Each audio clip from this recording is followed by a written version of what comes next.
Assalamualaikum warahmatullahi wabarakatuh. Allahu Akbar, Allahu Akbar, Allahu Akbar, Allahu Akbar, Allahu Akbar, Allahu Akbar, Allahu Akbar, Allahu Akbar, Allahu Akbar, Allahu Akbar kabira. Walhamdulillahi katsira wa subhanallahi bukratan wa asila. La ilaha illallah wahdah sadaqa wa'dah wa nasara 'abdah wa 'azza jundahu wa hazama al-ahzaba wahdah. La ilaha illallah wa la na'budu illa iyyah mukhlishina lahuddin walau karihal kafirun. La ilaha illallah wallahu akbar, Allahu akbar walillahil hamd. Alhamdulillah, alhamdulillahilladzi harrama siyam ayyamal a'yadi diyatan li ibadihi shalihin. Asyhadu an la ilaha illallah wahdahu la syarika lah, alladzi ja'alal jannata lil muttaqin. Wa asyhadu anna sayyidana Muhammadan abduhu wa rasuluhu ad-da'i ila siratil mustaqim. Allahumma salli wa sallim wa barik ala sayyidina Muhammadin wa ala alihi wa sahbihi wa man tabi'ahum bi ihsanin ila yaumiddin. Amma ba'du, faya ayyuhal mu'minun, usikum wa nafsi bitaqwallahi faqad fazal muttaqun wattaqullaha haqqa tuqatih wa la tamutunna illa wa antum muslimun. Qala Allah ta'ala, kaifa takfuruna billahi wa kuntum amwatan fa ahyaakum thumma yumitukum thumma yuhyikum thumma ilaihi turja'un. Shadaqallahul adzim. Hadirin jamaah salat Idul Fitri yang dimuliakan oleh Allah, pada kesempatan yang berbahagia dan mulia ini, marilah kita senantiasa ucapkan syukur dengan cara meningkatkan ketakwaan kita kepada Allah Subhanahu wa taala. Takwa dalam arti menjalankan segala perintah Allah dan menjauhi segala larangannya. Karena dengan takwalah kita akan kembali ke tempat kita berasal, yaitu surga. Yang kedua, salawat serta salam senantiasa tercurah limpahkan kepada junjungan kita Nabi Muhammad SAW yang telah menuntun kita, membimbing kita dari zaman jahiliyah menuju zaman yang Islamiyah dengan ajaran-ajaran yang dibawanya tidak lain tidak bukan adalah ajaran agama Islam. Hadirin jamaah salat Idul Fitri yang berbahagia, kita sering bahkan setiap tahun mendengar kalimat Idul Fitri. Lalu apakah makna Idul Fitri? Idul Fitri terdiri dari dua kata, yakni kata Id dan kata Fitr. Id artinya kembali, pulang, kembali ke asal mula. Karena itu, di saat kita kembali kepada Allah Subhanahu wa taala, asal tempatnya disebut dengan ma'ad, waktunya disebut dengan mi'ad, sebagaimana pada ayat di dalam Al-Qur'an surat Ali Imran ke-9, innallaha la yukhliful mi'ad. Sungguh Allah tidak pernah mengingkari janjinya. Di antara janji Allah adalah mengembalikan manusia kepada Allah sesuai pada waktunya. Tempat kembali disebut ma'ad namanya. Imam Ibnu Qayyim Al-Jauziyah mengarang kitab yang berjudul Zadul Ma'ad, bekal untuk kembali. Kalau bahasa kerennya, kembali itu bisa kita kenal dengan nama mudik. Mungkin di antara kita sudah familiar dengan budaya mudik. Tapi ingat, mudik versi kita nanti menjadi dua pengertian. Yang pertama, mudik pada kampung halaman di dunia. Yang kedua, mudik pada kampung halaman di akhirat kelak. Hal ini menunjukkan bahwasanya kita harus berhati-hati. Kalau mudik dalam urusan dunia saja, ada persiapan yang luar biasa. Bahkan persiapan beli tiketnya sudah dibeli sebelum Ramadan. Dan luar biasanya, bulan Ramadan itu disiapkan untuk mencari bekal mudik. Bahkan sudah ditata, direncanakan jauh-jauh hari, nanti pulang tanggal berapa, bawa apa, dan lain sebagainya. Itulah persiapan mudik. Dan pada fitrahnya, mudik itu melekat pada persiapan-persiapan antara dua belah pihak. Di satu sisi, orang yang akan mudik akan mempersiapkan persiapan-persiapan mulai dari perencanaan, kesehatannya dijaga, kendaraannya seperti apa, ditata lain sebagainya. Tetapi di sisi lain, orang yang akan dikunjungi ke tempat pulang, setiap yang akan pulang selalu juga disiapkan. Pada bahas ini menggambarkan bahwasanya pantas saja ketika ada orang mudik itu terbagi dua golongan. Yang pertama adalah orang yang benar-benar siap untuk mudik, maka kapanpun ia akan siap untuk pulang. Yang kedua, orang yang tidak punya bekal, orang yang takut akan pulang, itu tidak jadi mudik. Kondisi ini mengingatkan dan menggambarkan bahwasanya pantas saja jika di antara kita semuanya kadang takut untuk akan datangnya kematian, takut untuk pulang ke tempat yang lebih kekal.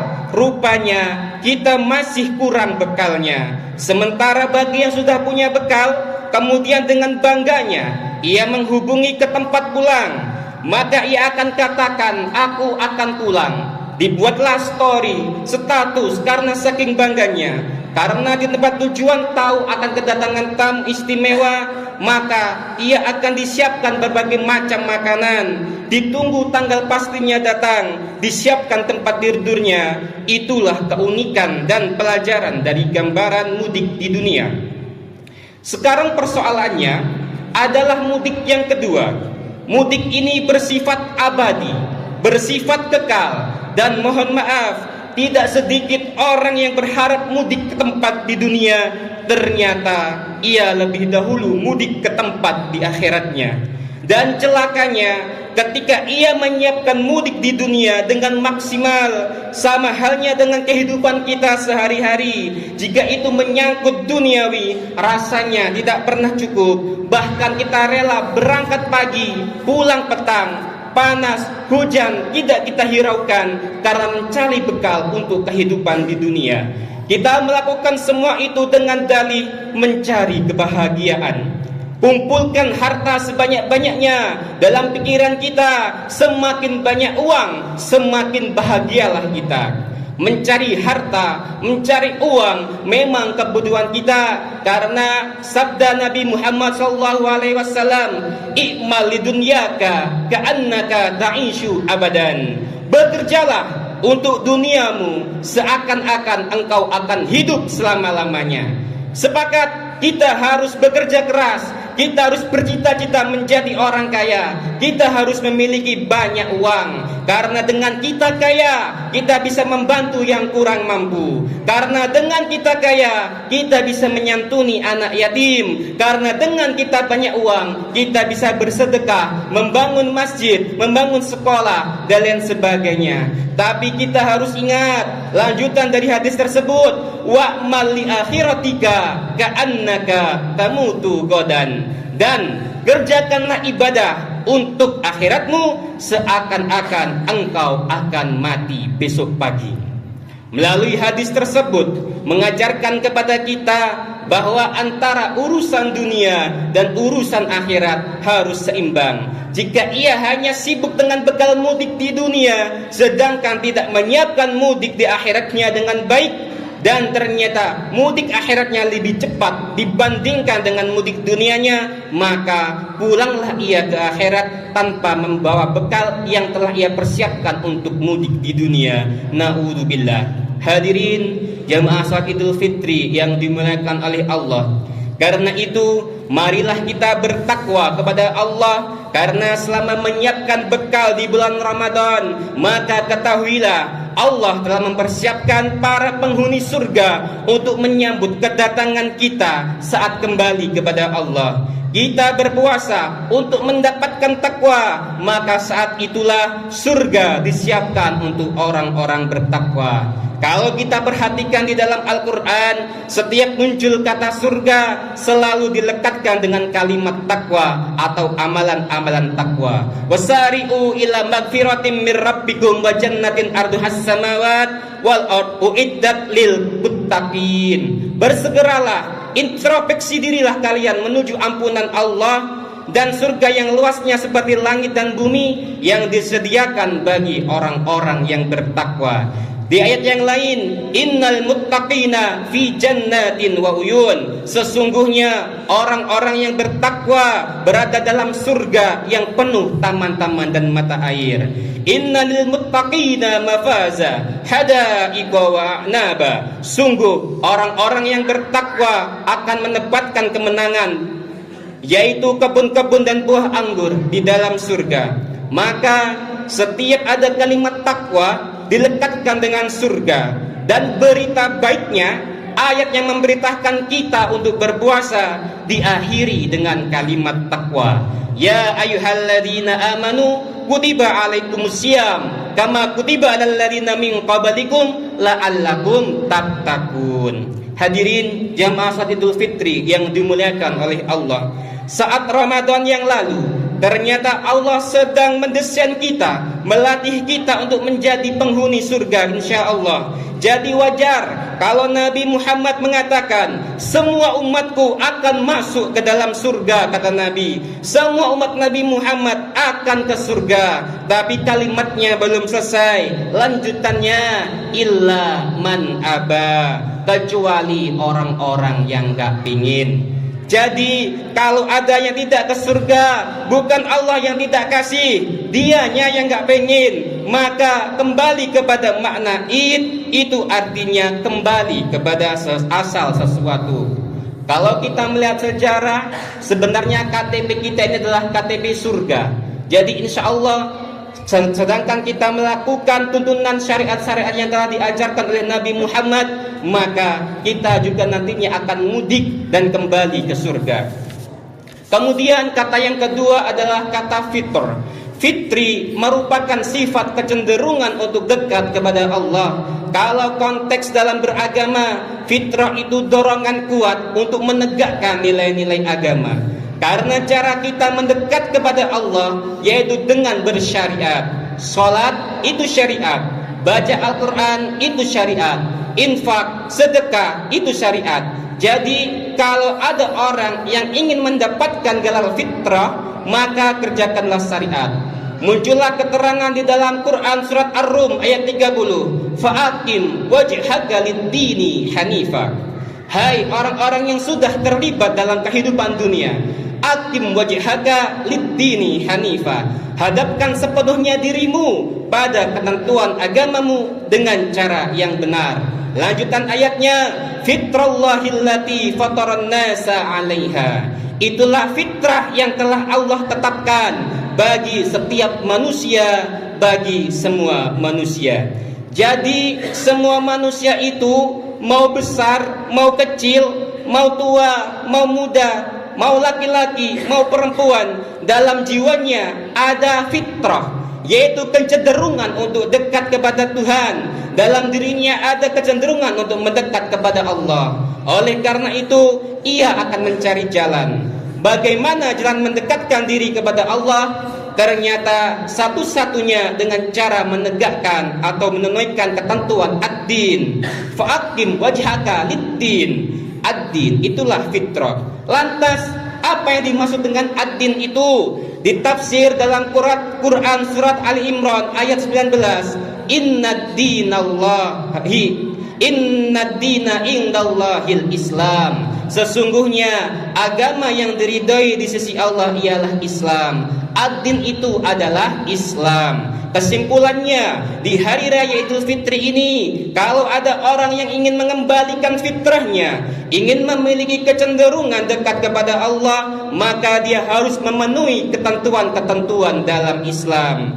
Lantas, apa saja ketentuan-ketentuan dalam Islam tersebut? Sabda Nabi ketika ditanya oleh malaikat, mal Islam, apakah pokok-pokok keislaman itu? Yang pertama kata Nabi, antasyhada alla ilaha illallah wa anna muhammadar rasulullah. Syariat pertama yaitu engkau syahadat terlebih dahulu, akui tiada Tuhan selain Allah dan Nabi Muhammad itu utusan Allah. Artinya adalah kita diminta untuk komitmen menyembah kepada Allah. Yang kedua, wa tuqimas shalah, dirikanlah salat. Khususnya tantangan bagi kita di hari raya Idul Fitri ini, bagaimana silaturahim terjalin, salat tetap terjaga. Jangan sampai kita sibuk bersilaturahim sampai lupa waktu salat. Karena tuntunan atau syariat yang kedua untuk mencapai fitrah adalah wa tuqimas shalah, dirikan salat. Yang ketiga, waktu tiaz zakat, bayarkan zakat. Yang keempat, watasuma Ramadan, berpuasalah di bulan Ramadan. Dan yang kelima, watahujjal baiti in istata'ta ilaihi sabila, berangkat pergi kepada Baitullah atau menunaikan ibadah haji. Dan setiap dari kita harus yakin, setiap kita harus bercita-cita suatu saat semoga kita dipanggil oleh Allah untuk menjadi tamunya melalui rangkaian ibadah haji. Melihat dari rincian di atas, jadi sebenarnya kalau kita ingin dekat kepada Allah dengan cara menunaikan ataupun melaksanakan ketentuan-ketentuan dalam Islam, ketika kita diperintahkan mengerjakan ketentuan-ketentuan itu, maka sesungguhnya ibadah ini mampu mengantarkan kita untuk dekat kepada Allah. Kedekatan itu dengan Allah yang disebut namanya fitrah. Kalau kita kaitkan, kemudian kita arahkan kalimat Idul Fitri, artinya kembali ke asal mula. Asal seseorang itu dekat dengan Allah, saking dekatnya bahkan sebelum lahir sudah diberikan dialog oleh Allah. Sebagaimana di dalam Al-Quran surat Al-A'raf ayat 172. Wa id akhadha rabbuka min bani adama min duhurihim dzurriyyatahum wa asyhadahum ala anfusihim alasta bi rabbikum qalu bala syahidna. Ingat ya, pelajari ya, kata Allah, saat kami mengambil perjanjian dengan anak cucu Adam, diberikan dialog ketika dalam perut ibunya sebelum lahir, apakah kamu siap menjadikan Rabb, kata Allah, yang merawat kamu, pelindung bagi kamu, yang menyembuhkanmu ketika sakit, yang memberikan ampunan saat kamu banyak dosa, yang memberikan segalanya yang kamu butuhkan sepanjang engkau mendekat kepadaku, kata Allah. Maka ketika itu di dalam kandungan kita tidak ada jawaban yang lain selain jawaban bala. Bala itu artinya siap, tanpa alasan apapun. Syahidna, saya siap menunaikan semua, saya siap beribadah, saya siap menjadikan engkau Tuhan. Kemudian kita dilahirkan dan dilatihlah kita oleh Allah SWT dengan ibadah supaya kita mengingat perjanjian itu. Setelah kita melewati Ramadan dan tibalah pada hari raya ini, sebenarnya adalah desain dari Allah untuk kita agar lebih dekat kepada Allah. Jadi jika setelah keluar Ramadan kita tidak menjadi pribadi yang lebih baik, pribadi yang lebih dekat kepada Allah, berarti ada yang salah dengan puasa kita. Selanjutnya, yang kedua, saking sayangnya Allah kepada kita, setiap tahunnya Allah memberikan kita kesempatan, memberikan kita momen untuk meminta maaf kepada sesama manusia. Baik itu kesalahan seorang anak kepada ibundanya, kepada ayahandanya, kesalahan orang tua kepada anaknya, kehilafan suami kepada istrinya, kehilafan istri kepada suaminya, kehilafan kita kepada saudara-saudara, bahkan kepada tetangga-tetangga. Maka pada hari ini Allah memberikan momen setiap tahunnya, karena mungkin ada di antara kita yang merasa malu, yang merasa gengsi ketika meminta maaf di hari selain hari raya Idul Fitri. Mumpung ini momen yang pas, mumpung ini momen yang sangat tepat, mari kita saling bermaaf-maafan, karena sungguh kita akan sangat merugi apabila permasalahan di dunia tidak diselesaikan di dunia. Tetapi jika permasalahan itu dibawa sampai akhirat, sungguh kita akan menjadi orang yang benar-benar akan rugi. Celakanya lagi, permasalahan itu akan diadili oleh pengadilan yang kita tidak bisa curang, kita tidak bisa menyogok, kita tidak bisa menyuap, yaitu pengadilannya Allah Subhanahu wa taala. Mari kita menjadi manusia yang mudah meminta maaf dan mudah memaafkan, agar semakin terasa gelar Idul Fitri di tahun ini. Yang terakhir, Idul Fitri ini merupakan menjadi momen untuk kita menintrospeksi diri. Kita jadikan momen Idul Fitri ini tidak hanya sekedar Idul Fitri, karena sebenarnya kecenderungan kita untuk dekat kepada Allah dibuktikan pada pagi hari ini, ketika pagi-pagi kita harus mandi, dingin, padahal enak tidur, tapi kita bersusah payah bahkan menuju ke masjid yang jaraknya bisa jadi tidak dekat untuk menunaikan sholat sunnah Idul Fitri. Ingat, sholat ini adalah sholat sunnah. Karena ini sholat sunnah, tentunya harusnya kita bisa lebih giat lagi, kita bisa semangat lagi untuk mengerjakan syariat-syariat yang itu bersifat wajib. Yang kedua, mari kita jadikan Idul Fitri ini untuk sebagai penilaian bahwasanya mulai hari ini kita punya keyakinan kita bisa berubah untuk menjadi ke arah yang lebih baik. Kalau tahun lalu seandainya kita belum menunaikan ini itu, maka kita harus percaya di Idul Fitri yang akan datang kita sudah menjadi manusia-manusia yang sukses, yaitu manusia-manusia yang lebih dekat kepada Allah. Amin amin ya rabbal alamin. Ja'alana Allah wa iyyakum minal a'idin wal fa'idin wal maqbulin wa adkhalana wa iyyakum fi zumrati ibadihis salihin. Aqulu qawli hada wastaghfirullahi li wa lakum wa li walidaina wa lisairil muslimina wal muslimat fastaghfirullah innahu huwal ghafurur rahim.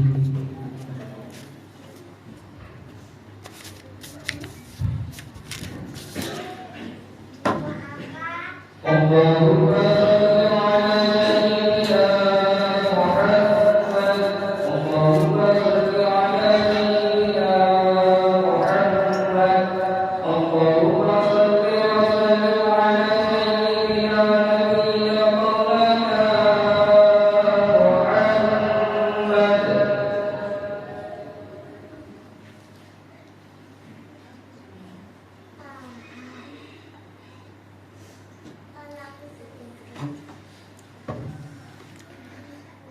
Allahu Akbar, Allahu Akbar, Allahu Akbar, Allahu Akbar, Allahu Akbar, Allahu Akbar, Allahu Akbar, Allahu Akbar kabira, walhamdulillahi katsira, wa subhanallahi bukratan wa asila. La ilaha illallah wallahu akbar, Allahu Akbar, walillahil hamd. Alhamdulillah, alhamdulillahilladzi wa kafa, wa usalli wa usallimu ala sayyidina Muhammadin al-Mustafa wa ala alihi wa ashabihi ahli sidqil wafa. Asyhadu an la ilaha illallah wahdahu la syarika lah, wa asyhadu anna sayyidina Muhammadan abduhu wa rasuluh. Amma ba'du.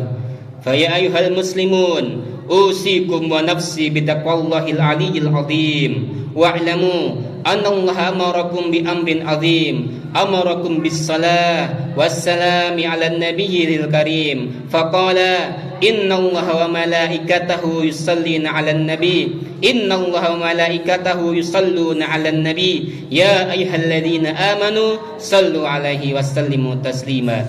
Allahumma salli ala sayyidina Muhammad wa ala ali sayyidina Muhammad kama sallaita ala sayyidina Ibrahim wa ala ali sayyidina Ibrahim wa barik ala sayyidina Muhammad wa ala ali sayyidina Muhammad kama barakta ala sayyidina Ibrahim wa ala ali sayyidina Ibrahim fil alamina innaka Hamidum Majid. Allahumma ighfir lil muslimina wal muslimat wal mu'minina wal mu'minat al ahya'i minhum wal amwat. Allahumma adfa' 'anna al bala wal wala wal waba wal fahsya wal munkar wal bagh was suyuf المختلفة والشدائد والريحان ما ظهر منها وما بطن من بلدنا هذا خاصة ومن بلدان المسلمين آمة إنك على كل شيء قدير.